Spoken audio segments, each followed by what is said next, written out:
Paano ba mag-ceramic coating? At paano ang pagkakasunod ng proseso nito?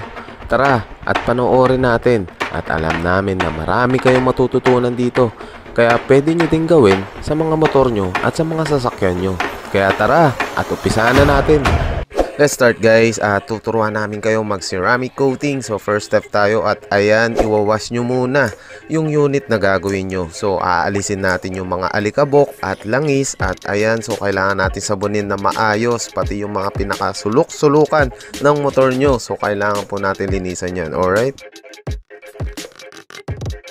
At ayan, pupunasan na natin. So kailangan po tuyong-tuyo at wala pong tubig na matitira. So gamit po tayo ng high pressure air blower or patuyin nyo muna ng maayos yung tipong dry na talaga pati yung loob ng motor nyo.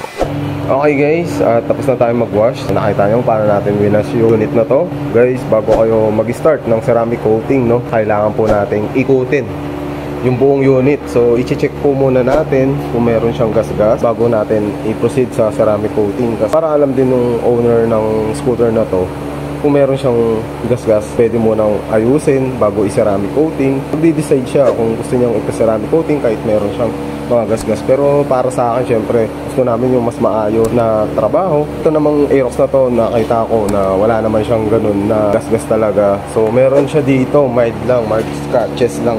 Ayan guys, nakikita niyo. So kaya na natin ibalik yan. So mag-i-start na tayo. Ayan guys, tapusin nyo tong videos project natin guys, no? Makikita nyo kung ano yung improving nung ating gagawin sa ceramic coating. So umpisa na natin guys, let's go! So yun guys, gagamitin natin dito is 1.5. Mag-start tayo ng 1.5, no? Ayan, 1.5 siya guys. Lilihain natin siya. So guys, dahan-dahan lang ang pagliha ha. Huwag masyado yung madiin kasi baka mapudpod yung top coat, no? Gamit ko lang is 1.5. So mamaya gagamit tayo ng 2,000, 3,000. After nun, ibabap natin. So mag-start muna tayo sa 1.5. So ayan guys, imekos-mekos muna natin gamit ang liya na 1.5 at gumamit din kayo ng microfiber na basahan para makita nyo kung nalilihan nyo ba na maayos yung ginagawa nyo. So yun guys, tapos na tayo sa 1.5. Gagamit naman tayo ng 2,000. So 3M yan guys, no? So 3M baka naman. So guys, lilihain natin siya. So after ng 1.5, 2,000 tayo. Yung part na yan, diyain muna natin ito ng 2,000. Ayan, at imekos-mekos ulit natin. Gamit naman ay 2,000 na liya. So guys, kailangan lihain natin na maayos, dahan-dahan lang at gumamit ng microfiber na malinis na basahan para ito ang magiging guide nyo sa pagliya. Alright? So yun guys, no, tapos na tayo magliya ng 2,000. Nag-start tayo sa 1.5. After ng 1.5, 2,000. Then after ng 2,000, so gagamit tayo ng pinakalas 3,000 guys, no. So lilihain natin siya ng 3,000 yung mga nilihan natin. Ayan, yung mga fender yan sa side. Gagamit tayo ng 3,000. So guys, ang pagliya is wag masyado yung madiin. Kailangan katamtaman lang, sakto lang. So yung 2,000 buburahin mo siya ng 3,000. Okay, so pipinuhin natin siya. Ayan siya guys, 3M. Alam mo na yun guys, start na natin to gamit yung 3,000. Let's go. So ayan, imekos-mekos ulit natin, no, gamit ang 3,000 na liya. So uulitin po namin, alalay lang sa pagliliya para maiwasan ang pagkaputpod ng top coat or matamaan nyo yung paint na kulay. So make sure po na di nyo matatamaan yan para iwas back job. Alright? Okay guys, so tapos na tayo mag-sanding. Gamit nga yung 1.5, 2,000, 3,000 na liya. Kailangan guys, pag gumamit kayo ng 1.5, buburahin nyo siya ng 2,000. Then after nyo lihain ng 2,000, 3,000. So yun ang pinakalas naming liyang ginagamit dito. Okay, ayan, so nakikita nyo, hindi siya buo. Depende yan sa buffing machine na gagamitin nyo, no? Hindi namin siya sinagad talaga dahil baka tamaan yung plastic part. So mananamuti itong part na to. So iti-tape naman natin yan bago natin i-polish. Alright? So yung kanyang fender sa kanya side panels. Ayan. Ayan guys. So ang next process natin dito is magbabuff na tayo. Then after natin i-buff, proceed na tayo sa ating ceramic coating. Alright, at sana nakasunod kayo sa process na to. Siyempre tapusin nyo tong sharing videos project natin. Alright, so sana natin. Okay guys, andito na tayo sa process ng pagpapolish. Ayan, so naglagay tayo ng rubbing compound, no. Kailangan pakintabin yung mga niliya natin para bumalik siya sa dati. Ayan, natapos na tayo mag-wrapping compound. So, bumalik na nga sa dati. So, kailangan naman natin i-polish at nilagyan natin ng wax chemical, no? Para mas lalong kumintab yung project natin at bago tayo mag-proceed sa ceramic coating process. Alright? At syempre, bago tayo mag-ceramic coating process, follow nyo muna kami sa aming official page, JTech Carbon Zone Philippines. At baka hindi ka pa naka-like at follow sa amin, kaya i-click mo na yan at i-follow nyo na kami. Maraming salamat! So guys, ito na nga ang process ng ating ceramic coating. Ayan, maglalagay tayo ng konting ceramic sa applicator suede. Ayan, at kakalat natin sa isang panel yung ating ginawang carbon fiber forge. Yes po, at ginawa po namin yung mga kanyang carbon fiber forge at pwede din itong i-ceramic coating for protection. So pagtapos natin ipahid ang ceramic coating, gagamit po tayo ng bagong microfiber na basahan. Ayan guys, so irarab nyo lang yung pinahiran nyo ng ceramic coating. So make sure guys na mararab po natin na maayos. Guys, dapat yung bagong microfiber towel at hindi po galing sa pinagamitan na basahan. Okay? So guys, ganyan lang po ang pagpaprocess ng ceramic coating.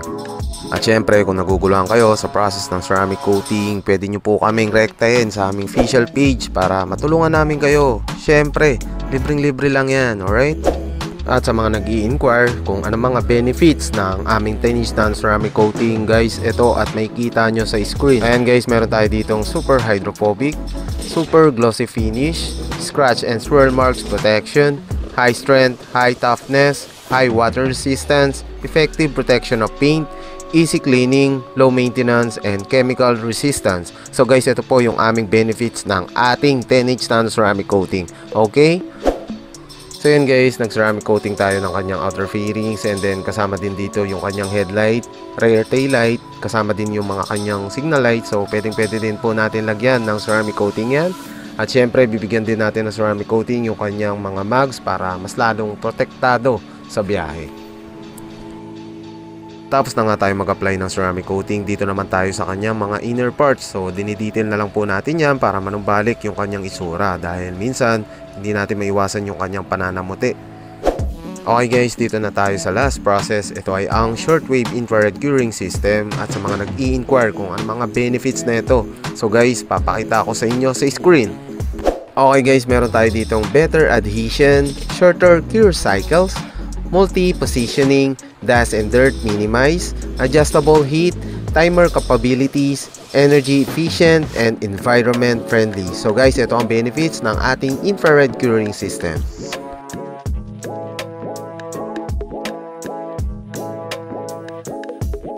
The next day, Good morning guys, tapos na nga tayo sa pagpaprocess ng ceramic coating. So umaga na, it's around magna 9 AM.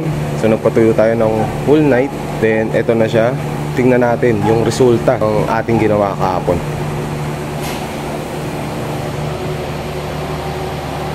So ang laki na ng improvement, no, ginawa natin, no. So kahit pa paano nabigyan natin ng solusyon yung pagkaka-orange peel niya or balasuwa. At yung kanyang forged carbon fiber, so kasama rin po yan sa pagsiceramic coating, pati yung sa front. So ito yung sa side niya. And then yun nga, yung mga mild scratch niya wala na rin. Mas nabuhay lalo yung kulay.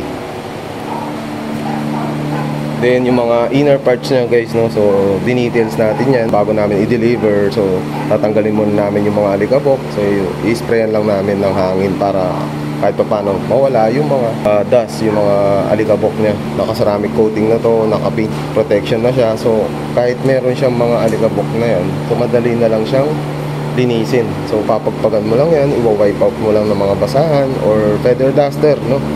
Maganda. So marami siyang benefits si ceramic coating. Pakita rin namin sa process kung ano mga benefits ng ceramic coating. Sana may natutunan kayo sa mga na-share naming proseso ng pagsiceramic coating. So napaka-easy lang ng pagsiceramic coating.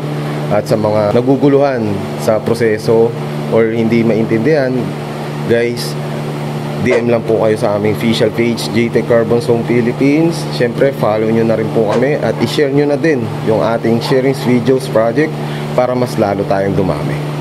Alright, so siyempre, mamontage muna natin So yun guys, ulitin ko, maraming salamat sa mga day 1 naming followers sa aming shop.